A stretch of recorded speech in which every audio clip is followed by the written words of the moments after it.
mahasiswa, balik lagi di Prokes Profesi Podcast bareng aku Arum. Tapi kali ini tidak seperti podcast-podcast sebelumnya yang biasanya saya sendiri tanpa ditemani siapapun. Kali ini saya bersama partner saya.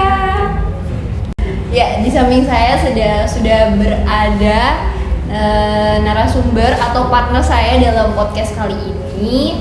Jadi beliau ini namanya Kak Renaldi ini Kak Cece atau biasa akrab disapa Kak Aldi.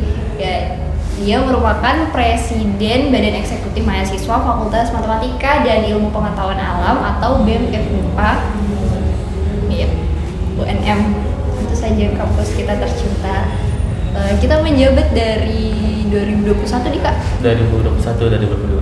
Ya, 2021-2022 dan tidak lama lagi demisioner. Ya, amin insyaallah. Bulan berapa?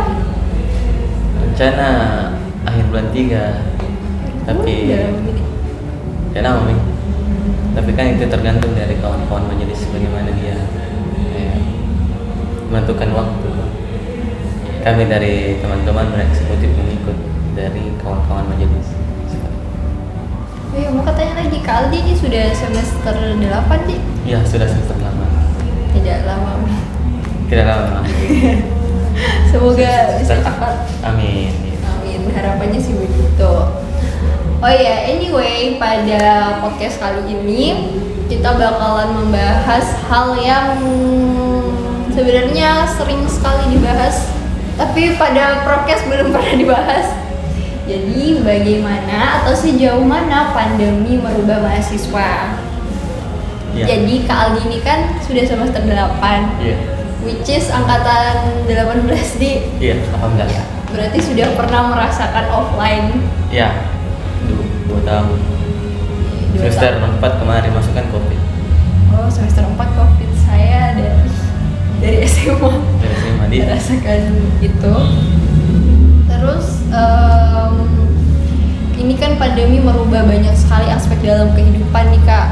Kayak misalnya pada pendidikan, selama ribuan tahun itu kan pendidikan dilaksanakan dengan metode tatap muka, tapi karena pandemi COVID-19 jadi berganti dengan pembelajaran online atau daring. Terus untuk kakak sendiri sebenarnya lebih pro ke pembelajaran daring atau offline? Kalau pribadi, saya lebih pro kepada pembelajaran offline atau luring, luar jaringan, karena banyak implikasi dari perkuliahan daring itu tidak sesuai dan tidak diharapkan dari mahasiswa. Yang pertama mungkin masalah jaringan, kemudian masalah kedisiplinan, itu yang paling pokok berpengaruh. Beda halnya ketika kita kuliah luring, teman-teman disiplin tok betul. Misal masuk 7.30 berangkat sebelum itu. Tapi kalau daring ya sebentar video. Yang begitu ya, sebentar pidato kah sambil baring. Sambil kuliah dah. Kalau luring pasti kamu baring, pasti langsung mandi, pakai kemeja, langsung kampus. Kalau sekarang enggak. Biar enggak mandi, biar enggak cuci muka kalau mau kuliah. Biar mau baring bisa juga kuliah. Bukan ada yang biasa ketiduran. Iya, biasa. Kita pernah? Alhamdulillah tidak pernah. Oh ya, alhamdulillah. Ya. Tapi biasanya mengantuk, itu wajar itu mengantuk. Itu sih kalau antara luring dan daring kan yang mana lebih efektif. Ya, kalau saya pribadi luring. Oh ya, kita kan itu pandemi berlangsung ketika kita semester 4 di. Iya. Tapi setelah ini pernah nggak kelas offline setelah new normal? Pernah. Tahun kemarin offline di fisika, IPA, UNM. Sampai sekarang? Sekarang ada beberapa mata kuliah yang sudah offline. Ketemu langsung di ruang perkuliahan. Itu yang praktikum? Enggak, kuliah. Kuliah biasa? Kuliah seperti biasa. Tapi kan enggak banyak yang program 10. Palingan 10, paling banyak 15 orang. Paling ada di 8, 7. Mata kuliah, ya itu semester akhir. Berarti lebih seru offline nih Kak daripada online? Iya, seru sekali offline. Beda kalau esensinya yang didapat beda. Daring sama luring beda sekali. sampai-sampai teman-teman itu ngotot mau luring cepat. Iya. Kan saya ingat yang pertama kali itu munculnya ini COVID, teman-teman ini kayak banyak yang senang. Toh kayak Ya, karena libur 2 minggu. Awalnya 2 minggu jadi 2 tahun. 2 tahun. Itu yang kemarin saya rasakan banget itu di story-nya kawan-kawan, khususnya di WA tuh banyak gitu yang senang tuh libur 2 minggu ternyata 2 tahun.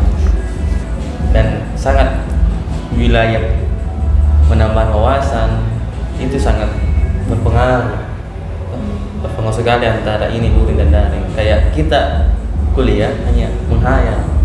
Kalau saya sering dapatkan begitu, apalagi kalau misal pernah kemarin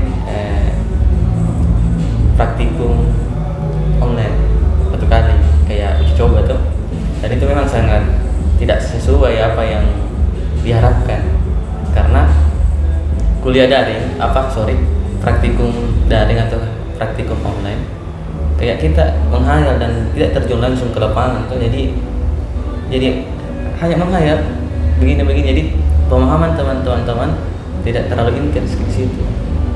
Itu yang perbedaan intensnya ketika praktikum offline atau online. Tapi di FMIPA kemarin itu memang awal-awal COVID memang dia terus berusaha biar offline, dan alhamdulillah kemarin biar COVID atau maraknya COVID ini masyarakat di MIPA itu melakukan praktikum offline, baik ISDAS, kalau fisika ada, kalau biologi ada biologi dasar praktikumnya, kimia dasar, semua jurusan offline. Karena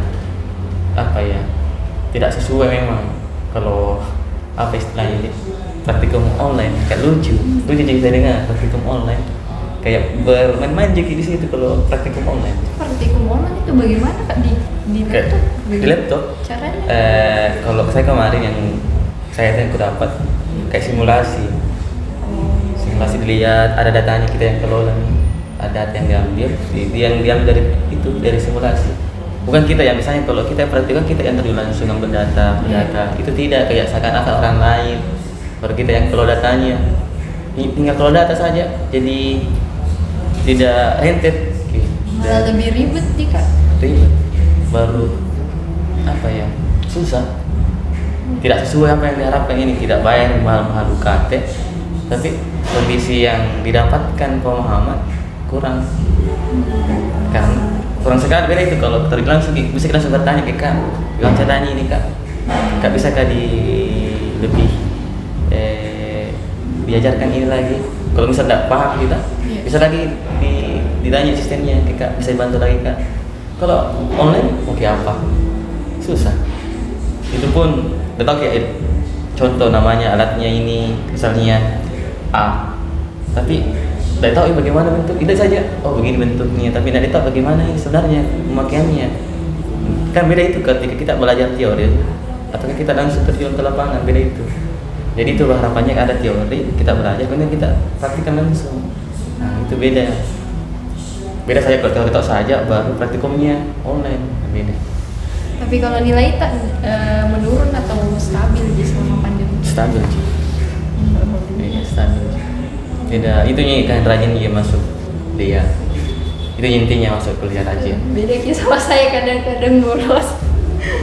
Karena saya kan tidak pernah rasakan offline tuh Kak. 2 tahun full online psikologi. Kadang bolos. Iya sering. Kalau saya kadang titip kalau itu jadi saya kekurangannya, kadang lambat masuk. Jadi kadang kesuruh teman memang yang kebajikan ke absen Kak, kalau lambat ke bangun.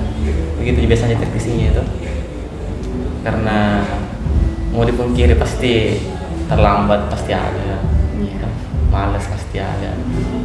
Tapi bagaimana kita ini sebagai mahasiswa yang betul-betul paham ini, maksudnya peka terhadap lingkungan akademik. Kalau bukan kita lagi yang peduli sama diri kita, siapa lagi tuh? Seperti itu. Terus kan tadi sudah dari segi akademis Kak, terus kalau dari organisasi tak bagaimana yang selama pandemi? Itu semester 4 sudah mau 3 bulan? Kemarin itu setengah periode langsung COVID. Jadi awalnya belum bulan 4 itu COVID kemarin, banyak agenda yang secara langsung diubah. Langsung diubah. Tak cara di online kan. Iya. Jadi Misalnya apa itu? kemarin itu kan ini yang jadi permasalahan teman-teman, karena di raker atau rancangan kerjanya teman-teman itu mau rancang offline semua kan, karena kan tidak tahu ini kondisi. Tapi karena adanya wabah ini, kita di lembaga mahasiswaan otak atik berpikir keras ini bagaimana caranya tetap jalan di kegiatan. Itu lebih banyak aktifnya kita ada minimal semi daring, contohnya tentang kajian. Kemarin juga ada seminar, ada olimpiade fisika. Jadi kita bagaimana tetap jalan meskipun dalam kondisi pandemi. Karena jangan sampai bahwa alasannya pandemi keadaan tapi kita tetap bersikeras bagaimana tanggung jawab sebagai pengurus apa yang sudah kita rancang bisa jalan. Itu kemarin. Berarti kita sama teman-teman himpunan putar otak bagaimana eventnya tetap berlangsung walaupun pandemi. Dan itu sangat membuat kita betul-betul bekerja keras memang. Apalagi kan ada larangan dari kampus, bagaimana kita lobby juga pimpinan agar bisa jalan. Dan juga beberapa kali. Iya. Sampai-sampai juga sekret kan ramai dulunya ramai sekarang kosong ataukah ada lagi beberapa orang yang hadir. Jadi ini organisasi juga sangat berdampak adanya ini wabah pandemi karena banyak kegiatan-kegiatan yang tersendat. Ada juga yang diundur mungkin. Diundur sampai ada juga yang tidak bisa dijalankan memang sama sekali karena kan kondisi. Tapi ya mahasiswa itulah bagaimana kan memiliki analisa jiwa kritis, empatkan itu yang membedakan kita sama sebelum kita sebagai siswa. Bedanya kita sebagai mahasiswa dan siswa karena kita punya pengkajian ilmiah sebelum kita bagaimana kita mengkaji sesuatu, analisis soal, baru kita terjun ke lapangan seperti itu. Terus itu pengkaderan masih ada Kak selama pandemi? Masih ada ya, jalan. Itu yang sempat terhambat. Jadi banyak periode sebelum, misalnya periode 2019 tidak jalan pengkaderannya itu dialihkan ke 2020. Karena memang betul-betul kemarin nih yang pandemi tidak bisa kumpul berkerumun. Jadi banyak ini warga yang mahasiswa baru tidak dikader. Jadi tahun berikutnya lagi dikader. Bersamaan dengan angkatan setelah? Tidak. Kalau beda rentang bulan, beberapa bulan rentang waktunya tidak bersamaan. Karena lain lagi tuh kalau bersamaan dikader beda. Jadi mungkin tahun ataukah awal tahun dikader, misal angkatan 20, angkatan 21 di akhir tahun seperti itu. Itu praktisnya itu. Jadi ada himpunan yang melakukan kaderisasi itu 2 kali. Ada. Dalam 4 tahun 2 kali. Karena kan tahun sebelumnya tidak ada. Itu. Dan banyak teman-teman di himpunan yang seperti itu. Khususnya juga himpunan saya kemarin begitu juga. Karena pengkaderan tidak sempat diadakan ya dialihkan ke pengurus selanjutnya seperti itu.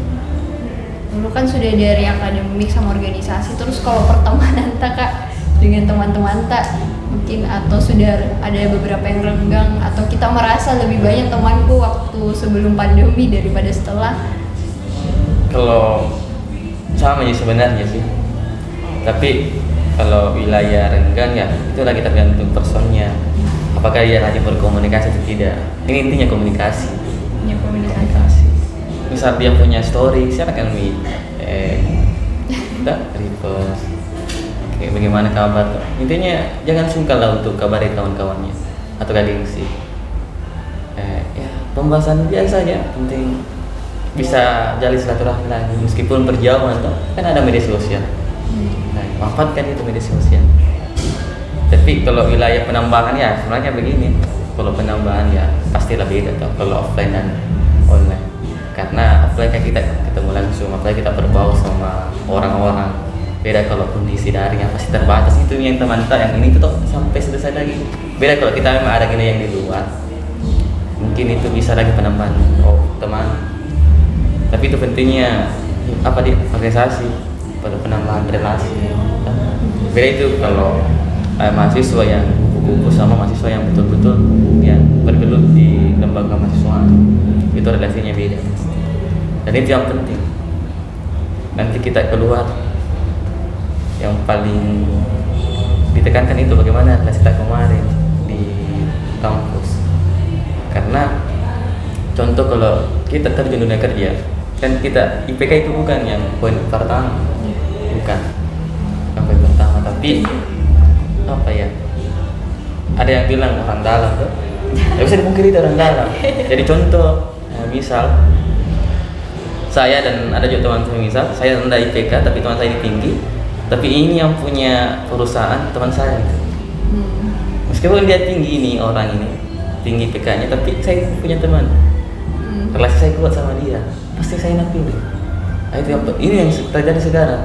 Intinya relasi, ataukah contoh kita punya teman, intinya banyak teman punya rezeki. Contoh teman ini punya informasi tentang dunia kerja, pasti kayak kabari temannya tuh, pasti kabar kayak ini ada lowongan. Tapi kalau tidak punya teman ataukah relasi, pasti siapa kamu kabari gitu. Apalagi itu terlepas dari kita mentah. Jadi serahkan apa ya, seperluas ini relasi, penting sekali relasi atau link, itu yang paling penting. Biar itu kalau teman tak satu circle ini tok saja, temani sampai selesai, terusnya sembah berteman, cari relasi. Penting ini percakapan berbicara gitu. Terus selain itu ada kita rasa perubahan yang lain sama pandemi. Perubahan yang lain dari akademik, kan udah dari akademik, organisasi, pertemanan, ada mungkin yang lain dari hubungan tak dengan keluarga tak, bagaimana? Bagus sih? Alhamdulillah, bagus sih, tapi itulah kan saya kemarin kalau pandemi kan lebih di kampung, jadi lebih harmonis. Apalagi beda sekarang kan sudah jadi pengurus lembaga di fakultas, itu jarang pulang. Kemarin itu setiap 1 bulan pulang, sekarang itu semester baru pulang. Itu orang tua kapan balik, pasti kan rindu orang tua. Mungkin saya sekedar rindu, tapi karena ada ini amanah ya diundur lagi nih, pulang ke rumah atau pulang di kampung. Itu sih. Kalau pandemi ya lebih di kampung, lebih apalagi kan udah jadi kerja di Makassar kemarin pada PPKM, PSBB tuh, lebih di kampung ya. Mungkin hubungan lebih intens lagi. Itu sih dari plusnya kayaknya hubungan keluarga lebih harmonis karena di rumah terus sedikit, di kampung terus sedikit. Tapi dari kita merasa enggak kalau selama pandemi ini kayak kan sekarang pandemi itu orang jarang keluar rumah, jadi kaum rebahan, jadi malas beraktivitas. Istilahnya no lab lah. Iya. Kalau saya dimaksud? Iya, kita. Kalau saya tidak sih, maksudnya ada agenda yang kegiatan orang tua atau dibantu. Nggak jadi rumah terus, kumpul jadi sama teman-teman. Intinya lebih fokus di kampung. Kan di kampung kayak apa beda sama yang di kota tuh, karena kalau di kota ketat, kalau di kampung enggak sih. Apalagi kan biasa sekarang remaja zaman sekarang kayak terkontaminasi sama sosmed, kayak sebentar dia bilang depresi, stres, butuh healing. Oh yang sekarang Iya. Itulah salah satu juga efek dari pandemi ya. Salah satu perubahan karakter mahasiswa. Itu yang pertama. Karena beda yang teman-teman yang offline dari awal dari teman-teman yang sudah online dari awal, itu beda kita yang dia tidak merasakan mungkin pengkaderan secara intens. Di situ kita terus memang dia di tempat biar betul-betul kita berubah dari zaman SMA ke perkuliahan. Dan teman-teman yang sudah dapatkan ini pandemi itu tidak dapatkan itu. Iya, contohnya saya. Itu beda. Apalagi sedikit ada mungkin perkuliahan yang ketat, waktu perkuliahan yang ketat, ataukah jadwal praktikum yang ketat banyak mengeluh begini. Itu pun dia kan daring, apalagi teman-teman yang offline kemarin yang harus tepat waktu, kalau tidak tepat waktu ditolak laporannya, sampai dirobek laporannya kalau tidak lengkap. Sekarang tidak dapat itu, yang palingan cari-cari online sih. Palingan di HP jadi coret-coret baru kirim file. Bahkan biasa tuh tugas diganti jadi namanya temannya. Iya, apalagi kan simple sekali. Beda ya kalau yang betul-betul yang kondisinya yang offline, ya kita memang merasakan ini dilemanya betul. Dilema perkuliahan kita rasakan beda dengan yang daring. Apalagi yang pasti dia rasakan perbedaan kalau sudah langsung ke offline, pasti beda kayak oh begini paling. Apalagi sudah kuliah misal 3 semester baru offline kan pasti beda. Beda memang kalau karakter mahasiswa yang banyak ikut ini, apalagi kan temanya bagaimana apalagi pandemi merubah mahasiswa. Nah, kalau di sini titik kuncinya di sini bagaimana pandemi merubah mahasiswa. Itu yang pertama dia adalah karakter. Itu karakter yang paling berpengaruh dari pandemi. Beda itu ketika kita yang memang dari awal yang sebelum pandemi kita lebih menghormati senior. Betul itu. Dan saya rasakan ini sebenarnya banyak yang setelahnya bahasa Wisma Kasarnya itu patwai banyak begitu. Nah, dan itu yang terjadi, tidak bisa dipungkiri itu efeknya ini pandemi, karakter, perubahan karakter. Kemudian kedua pola pikir. Itu tadi mau healing, pola pikirnya capek terus, pola pikirnya beda gitu ya. Beda pola pikirnya yang sudah sebelum pandemi atau sudah yang pandemi, beda itu. Karena kan terbiasa online kayak apa-apa iya, cepat, instan. Jadi apa ya? Situ juga pola pikir, kemudian yang berpengaruh itu mentalnya. Mental itu paling berpengaruh. Mungkin satu kali dibentak langsung down, ataukah sudah tidak mau lagi pergi protokol kegiatan, gampang doang. Mentalnya lagi yang berpengaruh. Beda itu ketika ini lagi mental seseorang atau mental mahasiswa sebelum pandemi atau pas pandemi, beda itu. Angkatan yang sebelum pandemi ataukah angkatan yang pas pandemi, ini beda moral apa tadi, mental di sini beda. Karena tadi salah satu penting memang dalam dunia kampus ya adalah kaderisasi. Ini kalau kaderisasi rusak, semua akan berdampak. Karena kaderisasi itu adalah apa istilahnya, paru-paru organisasi, ataukah ceritanya ini adalah tidak ada nyawanya ketika tidak ada kadernya, seperti itu. Karena ketika kan pemimpin ataukah ketua diberatkan sebagai kepala, sekretaris dikatakan sebagai jantung, nah di mana ini kader dikatakan sebagai paru-paru, seperti itu. Karena ketika ini oleh kaderisasi rusak, maka semua akan berdampak. Dan terjadi sekarang ini pandemi yang jadi salah satu penyebabnya, pola kaderisasi kayak mengalami penurunan banyak.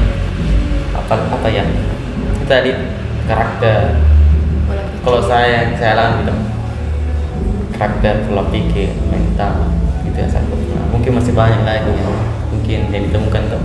Tapi kalau saya tetap perinci, saya analisa itu gimana mentalnya dia, karakternya dia, pola pikirnya. Apalagi mungkin untuk mahasiswa yang tidak ikut juga kegiatan di luar, Iya. terlalu nyaman di dalam lingkupnya, zona nyamannya. Lagi kuliah pulang. Ya. Apalagi yang kayak saya full online. Jadi kalau saya catatan untuk teman-teman, saya pribadi, silakan peratkan waktunya semenjak menyandang sebagai mahasiswa. Pakai waktu tak, karena kawan lagi ini bisa ceritanya mencari pengalaman. Pengalaman yang penting. Nah, pengalaman didapat, semakin besar pengalaman itu didapat dari tanggung jawab yang besar. Kalau dia punya tanggung jawab yang besar, pasti dia memiliki pengalaman yang besar. Inilah yang pengalaman dipakai nanti kita keluar. Nah, tanggung jawab didapat itu beda. Tanggung jawab dari contoh staf ataukah ketua bidang ataukah ceritanya ketua, itu beda tanggung jawab. Jadi silahkan saran ini, silahkan cari tanggung jawab yang besar. Apalagi kalau seorang sosok mahasiswa ataukah yang betul-betul paham sebagai mahasiswa, pasti itu mau tanggung jawab yang besar. Apalagi kita baru masuk sebagai ataukah sudah menyandang sebagai mahasiswa, ada amanah dan tanggung jawab di pundak kita. Pas kita menyandang sebagai mahasiswa, dengan kita sebagai sosial kontrol, kita air stop. Nah, itu. Nah, apalagi kita sosial kontrol, bagaimana kita kontrol sosial, kita kontrol kebijakan pemerintah, kontrol kebijakan birokrasi khususnya di kampus. Nah, itu yang penting. Beda itu teman-teman yang pandemi dan pas pandemi ini. Beda angkatan tuh, beda angkatan pandemi lah, beda itu. Karena sekarang turun jiwa pengkajian teman-teman, jiwa untuk ikut mengkaji, ikut diskusi. Kurang lagi, kayak malas apakah itu semua. Padahal pendidikan, banyak teman-teman bahwasanya pendidikan hanya di bangku perkuliahan. Banyak begitu, kayak saya berpendidikan hanya di kuliah. Padahal tidak. Padahal itu pendidikan. Ini terbagi 3 pendidikan. Ada namanya pendidikan formal, pendidikan informal, dan pendidikan non formal. Ini 3 pendidikan loh. Dan harusnya kita yang salah satu yang merubah suatu negara untuk menjadi negara maju bisa, ya pendidikan yang pertama. Pendidikan. Jadi yang tadi saya bilang pendidikan formal itu bangku perkuliahan. Nah, kemudian pendidikan informal itu di organisasi atau lembaga kemahasiswaan. Kita berpendidikan di situ, kita belajar di situ. Sama Ji, yang terakhir itu pendidikan non formal. Pendidikan non formal, contoh kita terjun ke masyarakat, di keluarga ataukah di rusun ataukah di lorong-lorong yang di Kota Makassar misal. Ini itu ya, di masyarakat ini kita belajar menganalisa. Kita belajar di situ begini kebiasaannya orang ini, kita belajar di situ bagaimana karakternya ini, bagaimana adat istiadatnya orang ini, kampung ini, kita belajar semua di situ. Itulah 3 tempat kita belajar. Jangan hanya belajar saja, hanya di akademik saja, itu salah besar. Itu. Jadi pesannya Kak Aldi untuk mahasiswa, manfaatkan waktu sebaik mungkin selagi menjadi mahasiswa, karena di sini itu tempat mencari pengalaman nih. Sebelum kita keluar menuju dunia yang kejam. Apa ya? Kayak dunia yang betul-betul nyata gitu. Intinya kita sebagai mahasiswa kayak ini baca loncatan sebenarnya, baca loncatan untuk ke depan. Jadi silahkan memanfaatkan waktunya, cari pengalaman, gimana kita bisa cari ataukah menambah wawasan. Itu penting, wawasan. Bagaimana kita kembangkan skillnya kita, karena yang skill yang dipakai nanti bukan nilai yang dipakai. Skill percuma yang tinggi nilai tak TPK kalau skill tidak ada. Kadang-kadang banyak orang tuh. Nah, itu yang penting, skill banyak gitu. Apalagi sekarang tidak sesuai dengan disiplin ilmunya, dia daftar atau lamar pekerjaan banyak. Apalagi kan sekarang tak bisa dipungkiri itu yang skill memang yang paling diperhitungkan, skill. Oke, jadi kesimpulannya dari Kak Aldi, bagaimana pandemi merubah manusia itu ada 3 aspek yang berubah. Yang pertama dari karakternya, terus dari pola pikir, lalu selanjutnya dari mentalnya. Nah, terus ada nggak nih tips dari Kak Aldi untuk mahasiswa yang sedang menjalani perkuliahan selama pandemi, terutama untuk para maba-maba yang bahkan belum sempat mencicipi perkuliahan offline, itu gimana sih di tipsnya untuk para mahasiswa nih? Oke, baik. Kalau saya tips untuk teman-teman mahasiswa, khususnya mahasiswa baru atau keangkatan yang pas adanya pandemi, itu tingkatkan budaya belajarnya teman-teman. Karena ketika tidak ada penambahan pengetahuan, perlu dipertanyakan budaya belajarnya teman-teman. Toh seperti itu. Jadi silahkan tingkatkan dan masifkan ini budaya belajar. Karena beda kondisi pembelajaran yang ada di sekolah menengah atas ataukah sekolah menengah pertama ataupun sekolah dasar dengan dunia perkuliahan itu berbeda.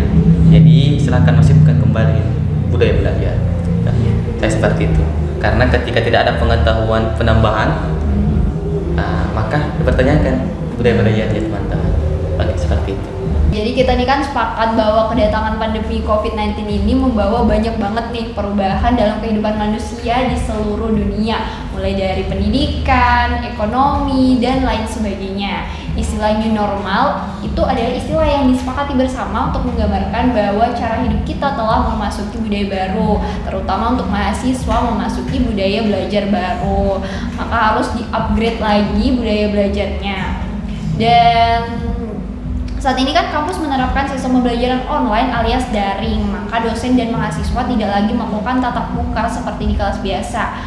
Proses belajar mengajar dilakukan dengan menggunakan media online dari beberapa platform, misalnya dari Google Meeting atau via Zoom Meeting. Nah, untuk menghadapi situasi ini, para mitra mahasiswa diharapkan bisa mengubah pola pikirnya paling tidak mereka harus menyadari peran dosen itu sudah tidak begitu besar dalam proses pembelajaran. Dosen memiliki keterbatasan dalam menjelaskan materi perkuliahan, maka tidak ada lagi pilihan bagi kita para mahasiswa kecuali meningkatkan sistem pembelajaran mandiri. Jadi gitu aja podcast pada kali ini. Terima kasih banyak Kak Aldi udah mampir di Profesi Podcast. Sama-sama. Semoga kuliahnya lancar, cepat lulus, cepat dapat jodoh. Amin. Oke, sampai jumpa di podcast selanjutnya hanya di Profesi TV.